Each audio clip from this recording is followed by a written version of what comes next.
I wish to share with you the heartbreaking words and story of a mother whose daughter was ripped away from her.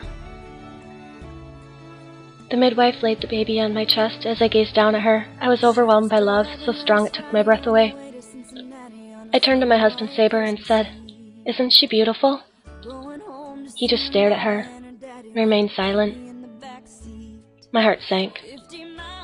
Now he had a daughter. He couldn't hide his disappointment. I chose the name Aisha, and I felt Saber would love her just as much once he got used to the idea. However, as the days passed, he hardly seemed to notice Aisha. He didn't cuddle her or change her nappies.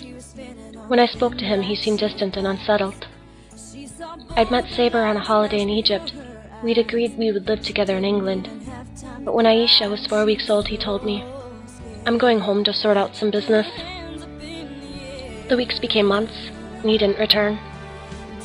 I sent photos in hopes that seeing Aisha would prompt him to come back, but it did not do any good. He missed Aisha's first smile, her first tooth, then her first steps, and her first words. When she was 18 months old, I booked a flight to Egypt. Aisha had the right to know her father, and I felt sure that once he saw her big brown eyes, he would melt. But the moment we landed, I realized I made a huge mistake. Saber was sulky, and he clearly didn't want us there. We had a big row, and he became violent. So as soon as I arrived home, I filed for a divorce. It was agreed that I would take Aisha to visit her father every year, and he would pay me maintenance for her. Saber was furious with me. It was the hugest honor for his wife to divorce him, and he told me, "You have humiliated me." Saber never gave me a penny towards Aisha's upbringing, but to comply with my side of the divorce agreement, we visited him a few months later. Thankfully, he was polite and well-behaved. It went so well that a few months later, we returned to where Saber was staying for another visit. He behaved like a gentleman, and I'd hoped we put our troubles behind us. One afternoon, we were on our way home from a day out when he suggested stopping for a drink. We sat chatting over coffee when suddenly a car screeched to a halt at the door of the cafe, the engine revving loudly. Saber jumped to his feet, grabbed Aisha from her chair and ran. Before I could react, they were in the car and gone, leaving only a cloud of dust. I began to scream in horror. I ran to the nearest police station. "Please help," I begged. "My daughter has been abducted." I was sobbing and shaking, but the police officers didn't take it seriously at all. In desperation, I went to the British Embassy, and I called everyone I could think of. Aisha's face was etched in my mind. She looked so terrified as Saber ran off with her. She was 2 years old, hardly knew her father. I knew she'd be lost without me. That night, Saber called and said, "You broke my heart by bringing shame on my family, so I will break your heart." "Why take Aisha?" I said. "She has nothing to do with the divorce." "I took Aisha because she is your heart," he said. As the days turned into weeks, I was so distraught, I couldn't sleep or eat. Saber continued to call. He would tell me that Aisha was dead, or that he had lost her. Once even he said, "She never really existed. You imagined her being born." It was torture. A month after Aisha had been snatched, I was awarded custody in the Egyptian courts. But Saber refused to reveal where Aisha was. My local MP, Ivan Lewis, was wonderful. He flew out to Egypt to meet with the foreign minister there.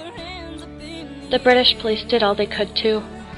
Finally, after 8 months, I received a call from the British Embassy. I sobbed with relief as a voice said, "Aisha has been found." I traveled to Cairo and went to court. Once the paperwork was checked, a court official led me to a room. We stepped inside and my eyes fell on a little figure. Aisha's eyes met mine, and for the moment she looked confused, but then her face breaking into a huge smile. She ran towards me and shouted, "Mommy!" Her clothes were filthy. She had lice and a bladder and a kidney infection. I was horrified, but I was so relieved to have her back. It turned out she had been found at this dingy house miles away from where Saber lived. He had been paying a stranger to look after her. In the days that followed, every time the doorbell rang, she would scream and hide under the table. I had no idea what horrors she suffered, and I just wanted to take her home. But I was ordered to stay in Egypt so that Saber could have access. He kept on filing court orders to keep me in the country. I had no money to fight him, and so I found myself trapped in Egypt. As I was unable to get a work permit, we relied on donations from friends in the UK. It wasn't easy, but all that mattered was that I had Aisha back.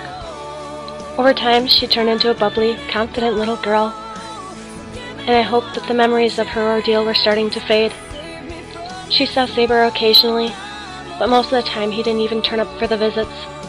When Aisha was 4 years old, a revolution broke out. Almost overnight, the country descended into total chaos. We were ducking bullets in the streets. There were gunmen in the foyer of our Cairo apartment. It was so frightening that I was desperate to leave. But Aisha was not allowed because of the court order. I kept begging the British government to help. Finally, my lawyers said we would soon be allowed to go home. I was so excited. A few months later, Saber saw Aisha for an agreed visit. Around the time he was supposed to bring her home, the phone rang. "I'm keeping her," he said, "and there's nothing you can do." Before I could absorb the words, he hung up. I felt sick with panic. Once was cruel enough, but twice seemed too much for any mother to take. Once again, I had to embark on the process of trying to get her back, but it was so much harder this time. Following the revolution, Egypt was in chaos. The police and the courts were in disarray. Even the lawyers were taking bribes. I realized I could trust no one. The village where Saber lived was a dangerous place, and I knew my life would be at risk if I went to try to get Aisha. After a month, Saber phoned. He said, "Aisha has stopped eating. Can you come see her?" At Saber's home, I threw my arms around Aisha. She was quiet and tearful and whispered to me in Arabic, "I want to come home." Her arms were covered in bruises and bite marks. I wasn't allowed to be alone with her in case I tried to snatch her. I had no choice but to leave again without my daughter. Soon after, Saber had changed his number and I didn't hear from him again. Recently, I had returned to my former home in the UK. I'm seeking help from the British government and the Foreign Office. So far, I haven't made any progress. I know I have to be patient, but it's hard. I haven't seen Aisha in almost 2 years. My heart continues to break without her. She is my reason for living, and I will never give up fighting for her.